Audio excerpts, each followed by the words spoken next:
The BBC presents Jet Morgan in Journey into Space.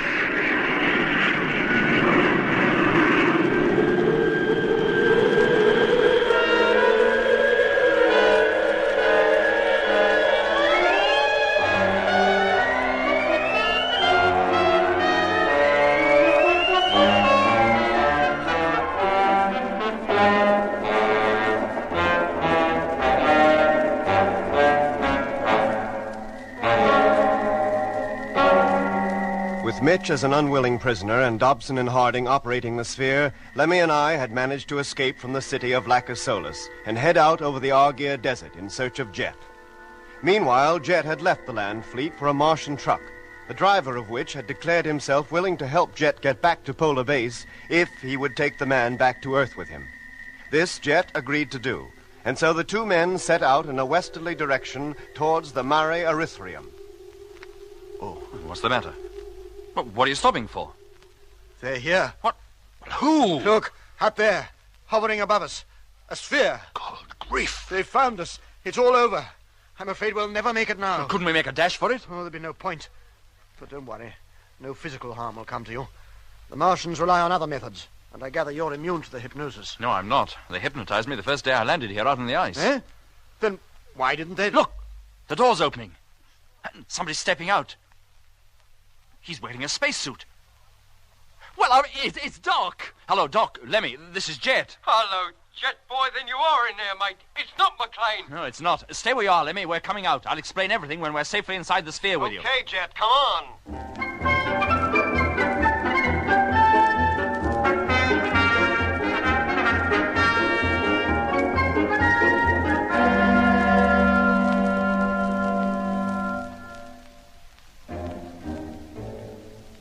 My hunch that Jet must have boarded the truck that had left the strange tracks near the land fleet had been right. And we had overtaken the machine within a few minutes of leaving Jet's empty truck where we found it, out on the desert. Once aboard, Jet introduced us to the stranger. His name was Webster. He'd apparently lived in South Africa before being picked up by a Martian ship and brought to the Red Planet. Jet then told me to take the ship off and head for the great dome that lay on the horizon. But the stranger had other views. No, not the dome. Head back for your polar base. Polar Base? But we'll never find Frank or any of the others up there. I tell you, Mr. Morgan, if you want to get back to Earth to warn them of a proposed invasion, you have no time to lose. Look, out there on the desert, we made a deal. Very well. I'll do what I can. Take off and make for the dome. But don't blame me if you all end up as the crew of number one almost certainly have already. Well, that's our lookout. Okay, Lemmy, take her off.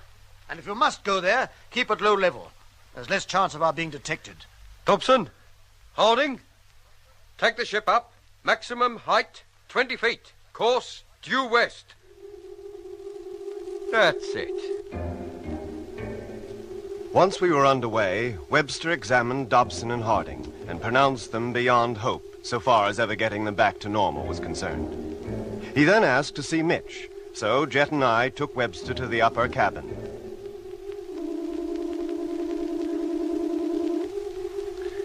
Hello, Mitch. How are you feeling? Oh, will somebody tell me what's going on? Who's this? This is Mr. Webster. He thinks he can help. How do you do? Where did he come from? He wasn't with us when we set out. No, Mitch. He left the Earth 15 years before we did. What are you talking about? Nobody had ever reached the moon then, let alone Mars. So you now think you are on Mars? Oh, what else am I to think? You told me we were, and, well, I've only got to look out of the window to see we're not in space anymore. What is the last thing you remember, Mr. Mitchell? Being in the Discovery on my way here. Everything else between that time and now is a complete blank. Mr. Morgan, I'd like to have a word alone with Dr. Matthews. Certainly. Now, don't worry, Mitch. Everything's going to be all right, boy. It had better be. Well, Mr. Webster? This isn't a bad case. Nothing like as bad as those two fellas downstairs. I'm almost back to normal. Have you any recollection of his being influenced a second time? Yes, when we took this sphere. That peculiar noise came on, and Mitch and Dobson and Harding fell asleep. Then that was it. Had he been handled properly then, he could have been completely normal by now. But I don't understand. While he's in that sleeping state, it is possible to penetrate right deep down inside a subject's mind. Yes? Tell him he's in Africa, and when he wakes up, he'll believe it. That Dr. Matthews is the Martian method. On the other hand, put him to sleep now, tell him all that has happened to him since the time his memory failed him, When he wakes up again, he'll remember everything. I see. You willing to try it, Doctor? Of course, I'll try anything. Very well. Then we'll leave you alone with him.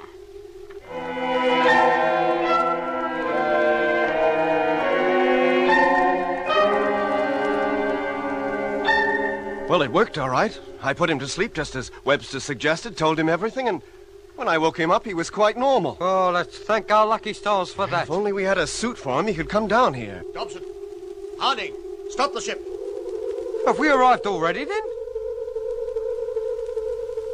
Yes, now, open the main door. All right, Mr. Morgan. If you care to wait here, I'll go and see what I can find out about Frank Rogers and the rest of his crew. And at the same time, bring a breathing apparatus for Mr. Mitchell. You're going alone? You look rather conspicuous in that spacesuit. Other people here might begin to ask awkward questions. That's all very well, mate, but how do we know what you're up to once you're out of our sight? You don't trust me? We've learned not to trust even our own eyes on this planet. Very well. If it makes you feel any better, I'll get breathing sets for the rest of you, and you can all come. Oh, and then once we're in there, you've got the lot of us. You don't seem to like any of my suggestions, Mr. Barnett. That's right. Leave this to me, Lemmy. Mr. Webster, you may or may not be in a position to help us. We cannot be sure as yet. So? So whatever you do, we must have some say in the matter. And what are you saying now? That you go into that dome and bring 4 sets of breathing apparatus with you. Yes? When you return, I'll have decided whether all or any of us will be coming back with you. Very well. Now, how long will it take you to get them? About 10 minutes. Right. But if you're not back in that time, we shall take off. What, and leave me here? But you promised you would take me back to Earth with you. Be back within 10 minutes, alone. You can expect me back well within that time. Harding, close the door. Hey, Jet, what's the idea? I'm taking no chances, Lemmy. What if his plan is to get us in there? But, Jet, if we don't go with him, how do we find out about Frank and the rest of the crew? Or even if Webster's speaking the truth about him when he does get back? 2 of us will go with him. We'll put a time limit on our return. And if we're not back within that time, you take this sphere back to Polar Base, board the Discovery, and head for home. Oh. From which I gather you will be going and I'll be staying. Yeah, Doc. Me and Lemmy. If we don't return, it's up to you and Mitch. Right? Here, Jet. That dome must be at least a mile wide in diameter. And there's lots of buildings scattered all over the ground it covers, like pillboxes. Ah, never mind the scenery, Lemmy. What's happened to Webster? He's just disappeared through a circular door in the base, which I can only take to be a form of airlock. Well, keep your eye on it and let me know the minute he comes out again. Yes, mate. Webster returned in 7 minutes, and, as he had promised, brought 4 sets of breathing apparatus with him. They were so compact that at first I couldn't believe they would be of any use, but a test proved that they were efficient enough. While Lemmy and Jet were taking off their suits prior to going outside, I took one of the breathing apparatuses up to Mitch. A few minutes later, he was down in the cabin with us and breathing its thin atmosphere quite normally. Well, that's it. And thank goodness I don't have to stay upstairs alone anymore. Are you ready, Mr. Morgan? The more time wasted, the less chance we have of getting away. All right, Doc. If we're not back in an hour, you know what to do. Yes, Jet, and good luck. Take care of yourself, Culver. Come along, Lemmy. Yes, Jet. But I'd feel a lot better if I was carrying my spacesuit over my arm. Hey, what happens if this thing gives out on me? It will last you more than 48 hours. And in any case, you need wear it only for a few minutes.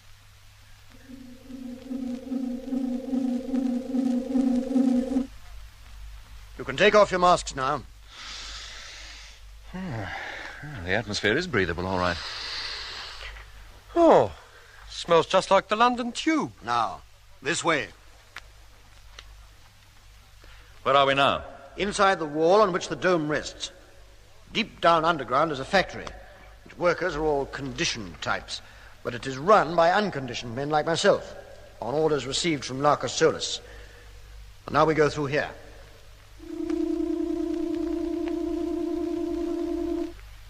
Blimey. What place is this? It's one of the assembly shops. We have to pass through it to get to the main control room. And look at all them blokes working their insides out down there. Yes, they think they're back on Earth. And what do they think they're doing? Working in an aircraft factory. Making bombers. Hey? Now, come on.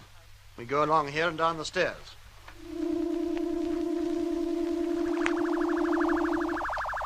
Now, in you go. Walk right through the shop and down to the other end. Don't talk to anybody if you can help it. Hey, Jet, what's that poster up there with a picture on it? What's it say? Keep your mouth shut. The enemy is everywhere. And look, that fella under the table, that's Hitler, isn't it? Come on, Lemmy, don't lag behind. Well, what's Hitler got to do with this place? Lemmy, come on. Hey, chum, got a match? Hey, what was that? Have you got a match for my fag? I've got 5 minutes for a spit and a draw. Sorry, mate. I'm right out of matches. Oh, well, never mind. I'll get one from Tom. You going to work here? Maybe. I'm not sure yet. Oh, you didn't give up a good job just because of the war, did you? Because if you did, you would have mug. Oh? Why? Oh, because it'll all be over by Christmas, that's why. You work on aircraft before? Not the kind you're making. Not a bad life, really. Foreman's a bit of an... Is he? Anyway, there's one thing to be said for working here. If you get any spare time, you can knock yourself up a lighter on the side. Then where's yours? Lemmy, come on. What are you hanging back here for? I'm sorry, Jet. I couldn't just walk away from him. He thinks he's back in the 1940s, working in an aircraft factory. That's what they all must think. And all the time they're making spheres for the perishing Martians.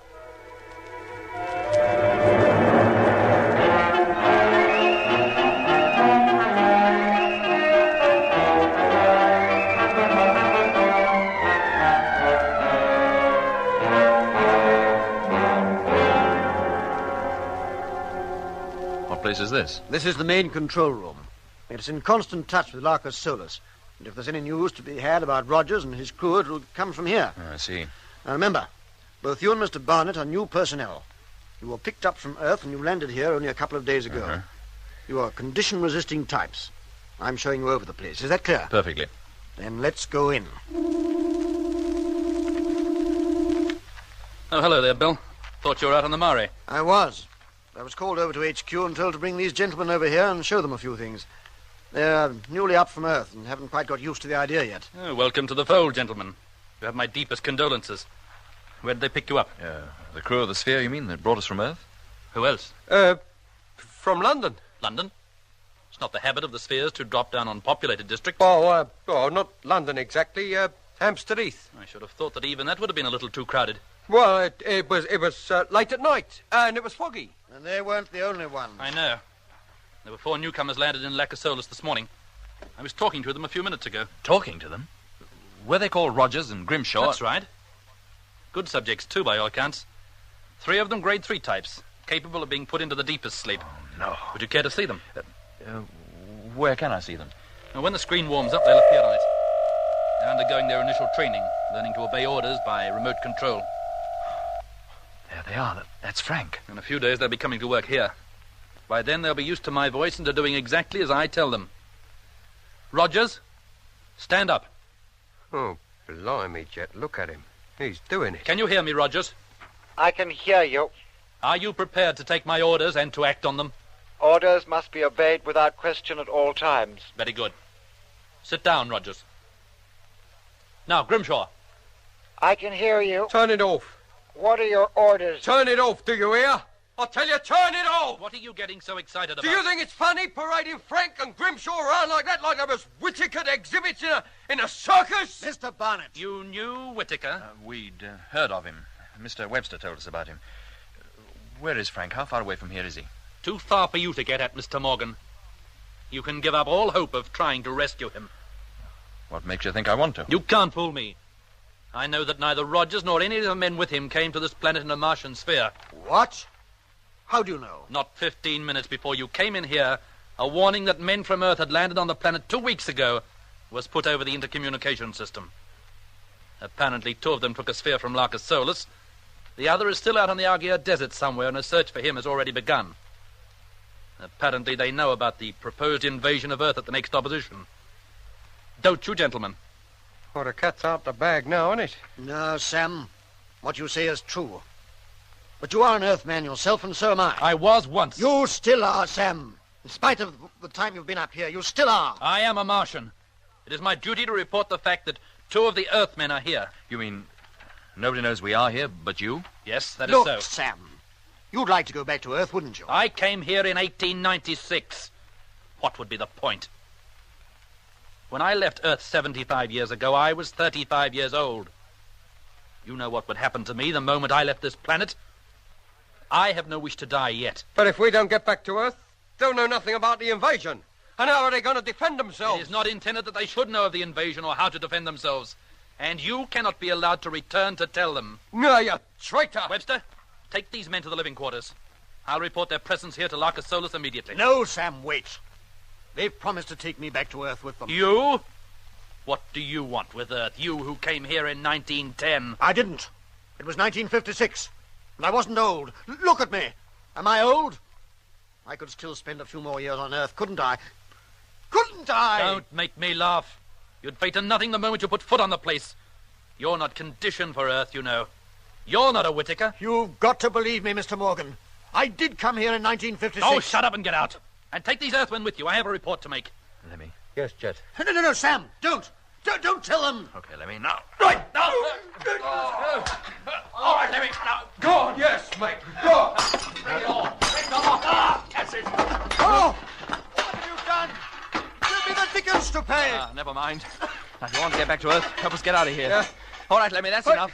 Hey? If anybody could get that gear to work now, he'd be a genius. Right, mate. Now what? Now, back to the sphere. I'm right with you, boy. Come on, Mr. Webster. If you want to get back to Earth, this is your last chance.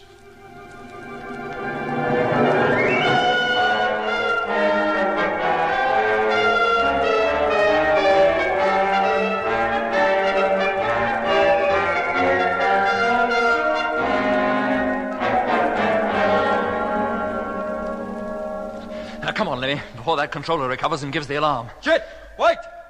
Webster! What about him? He's fainted or something, Eh? mate. Hold on, I'll be right with you. Now, what's wrong? Oh, look at him. Go on. Leave me and go on. What happened to you, Webster? I got hurt in the fight. Why didn't you say so? I didn't want to hold you up. Now, do as I say. Go on. Put his arm around your shoulder, Lemmy. Right. We haven't far to go now. Right.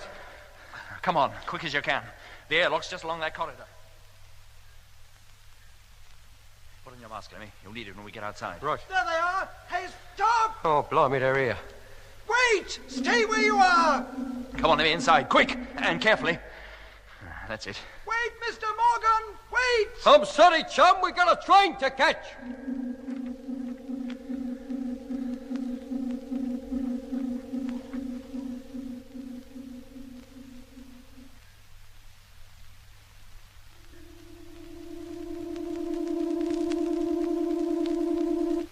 Doc, give me a hand, will you? Webster's hurt. Okay, Jet. Mitch, right with you, Doc.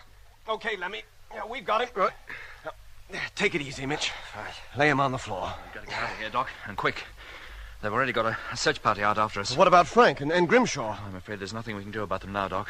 I see. Take a look at Webster to see Right. what you can do for him. Okay. Meanwhile, I'll get the ship underway. Well, come on, Levy. What are you hanging around outside for? Them blokes who was following us, they're coming through the airlock. Then come on before they get over here and grab you. But they don't want to grab us, Mitch. They want to come with us. What? Did you hear that, Jet? Yes, I heard it. Harding, take the ship up. Raise it 12 feet and hold it there. 12 feet? And what about the door? Don't you intend to close the door? No, Lemmy, I want to talk to those men down there.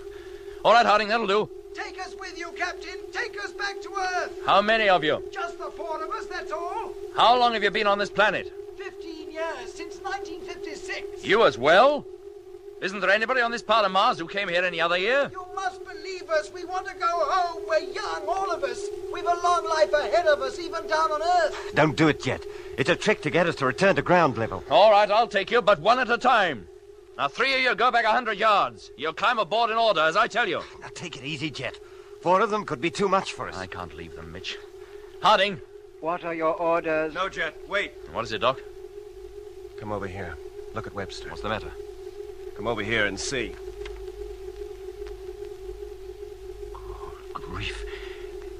Yeah. Is he... He's dead. Must have received a hard knock during that fight. But he's old. So very old. From looking at him, I'd say nearly 100. But he swore he was young. Said he'd been up here only since 1956. He wanted to get back to Earth so desperately he lied. But he knew that if he did, his age would catch up on him. Well, maybe he thought he'd have just one more glimpse of Earth before he died. Well, Jet, how about those men out there? Are they the same? Harding, What are your orders? close that door. Head for polar base at maximum speed. No, no, no, Captain Morgan, don't leave us. Take us back to Earth.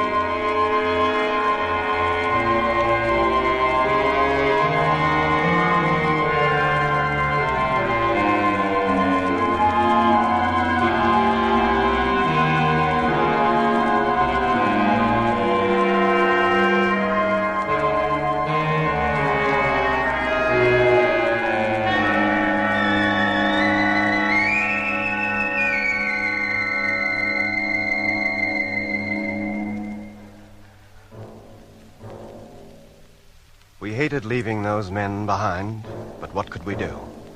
Our one thought now was to get back to Polar Base, the springboard for our long journey back to Earth. The distance to base was covered in less than 2 hours, and it was with a sigh of relief that we sighted the Discovery, standing upright on the ice, ready to take off. Half an hour later, we had left the sphere, were in the flagship, and almost ready to fire the motors. And, up to now at any rate, there was no sign of any machine in pursuit of us.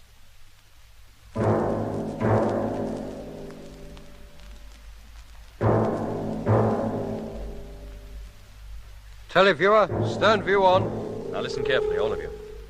I've ordered Dobson and Harding to take the sphere into free orbit and join the fleet. I'll then have Davis take over 2 suits from number 4 and tell Dobson and Harding to transfer to number 5. You mean you intend to take them back to Earth? Well, why not? The firing of the freighter motors is automatically controlled from here. Once we're underway, they'll have no choice but to come along with us. Now, let's get off. You all right down there, Paddy? Yes, sir. I'm quite comfortable, thank you. All right. Stand by for firing. In 5 seconds. 4, 3, 2, 1. Contact!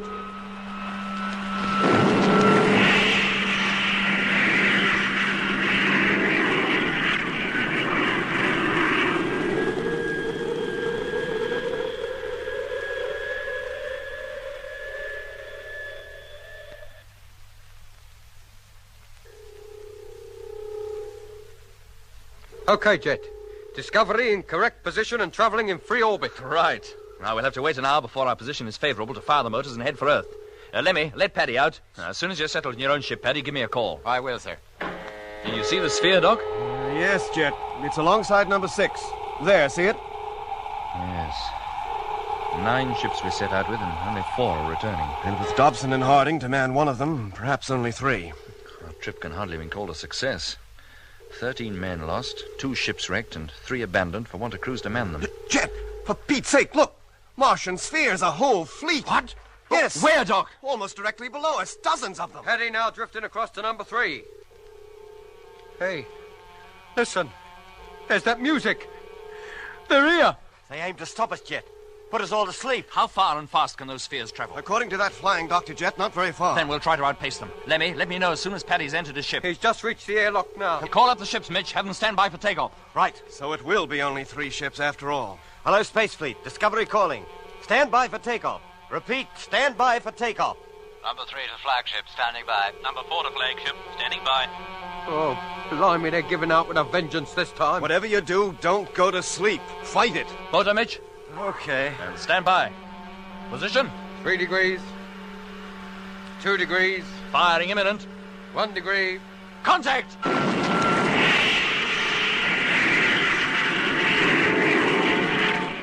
Lemmy, the 2 freighters, are they with us? Yes, Jet. All motors fired simultaneously. Oh, good for them. But Dobson and Harding's sphere hasn't moved. Oh, I didn't expect it to, Mitch. By now, they're obeying other orders than ours. And the spheres are making no attempt to pursue us. We're going to make it. We're going home.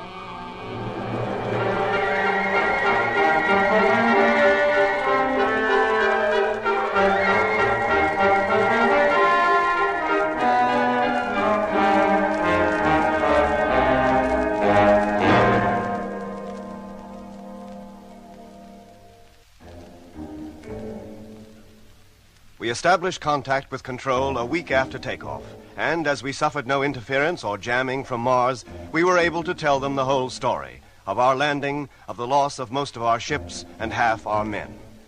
The main object of our trip, the exploration of Mars, was virtually unaccomplished.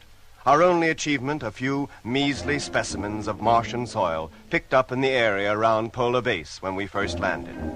But the reason for our premature return had been achieved: to warn the Earth of the proposed Martian invasion during the next close opposition.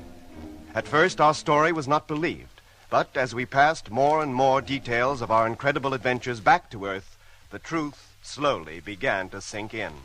Hello, Space Fleet. Control calling. Come in, please. Hello, Control. Barnett here. It's requested that full details of the construction of the Martian spheres be passed to Control together with all known methods of operating same as soon as possible. Oh, blimey, mate, we only flew in them things. We didn't take them apart. Sorry, Lemmy, I don't write these orders, only pass them on. You don't know the commotion your news has caused down here. A Martian invasion of the Earth was never even dreamed of, the last thing anybody expected. I don't see why. We invaded their planet, didn't we? Yes, but that's different. Why? The Martians didn't seem to think so. Anyway, mate, I'll pass the signal on to Jet. I expect he'll be calling you to answer it soon. Okay, Lemmy. Our depleted fleet, consisting of only the flagship and a freighter on either side, limped home on its long journey to overtake the Earth, which we hoped to do some 6 months after leaving the hostile planet. We were constantly at the radio, telling Control everything we could remember, of the people we had met who had originally come from Earth, of the pyramid in the canal, of the great pyramid city in the Lacus Solis. Nothing was left out, and most of it retold over and over again.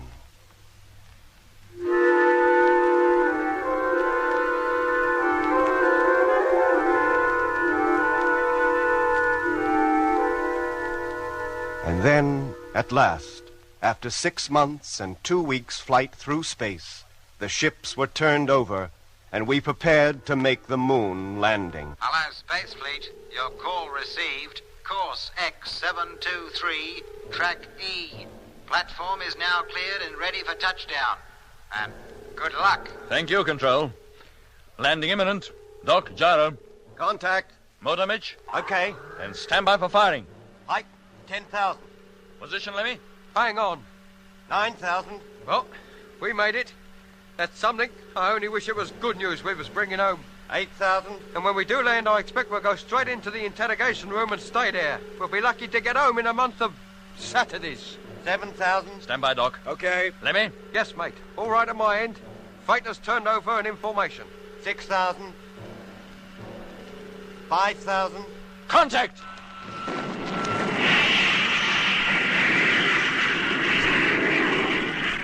Well, gentlemen, that's it. We made it safely. And let's hope the next ship to land here is not a Martian one.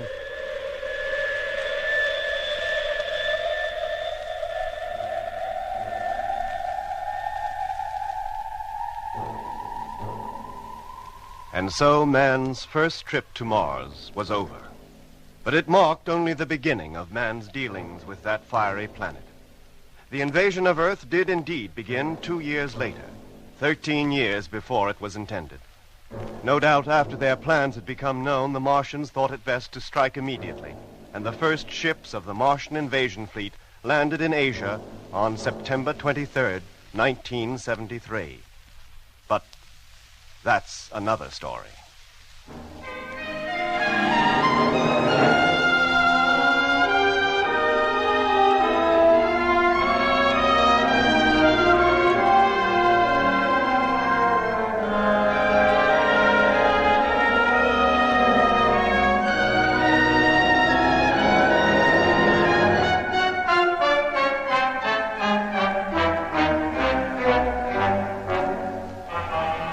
In episode 20 of Journey into Space, the last of the present series, you heard Andrew Folds as Jet Morgan, David Kossoff as Lemmy, Guy Kingsley Pointer as Doc, Bruce Beebe as Mitch, and with David Jacobs and John Casapon.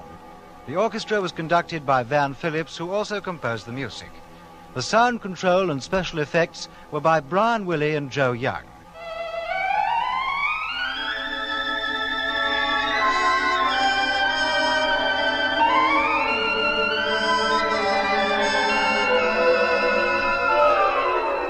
Journey into Space is written by Charles Chilton and produced by him in the London studios of the BBC.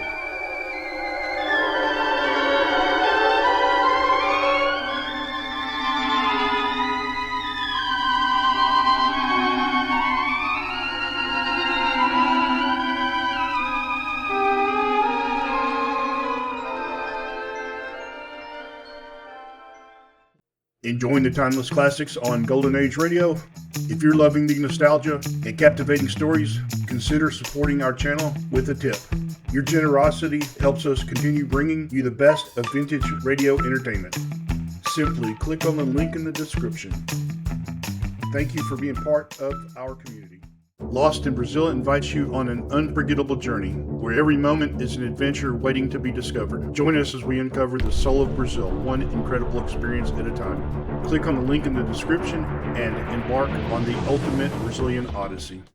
You have been listening to Golden Age Radio, rumble.com/c/GAR, brought to you by G3PL.com. Don't forget to subscribe for more videos.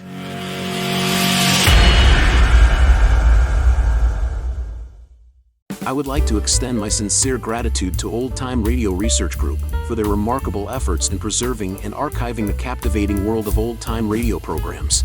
Their dedication to safeguarding these precious audio gems ensures that future generations can relish the enchanting stories, music, and entertainment of the past. Their invaluable contribution allows us to step back in time and experience the magic of radio history firsthand. Their link is in the description below.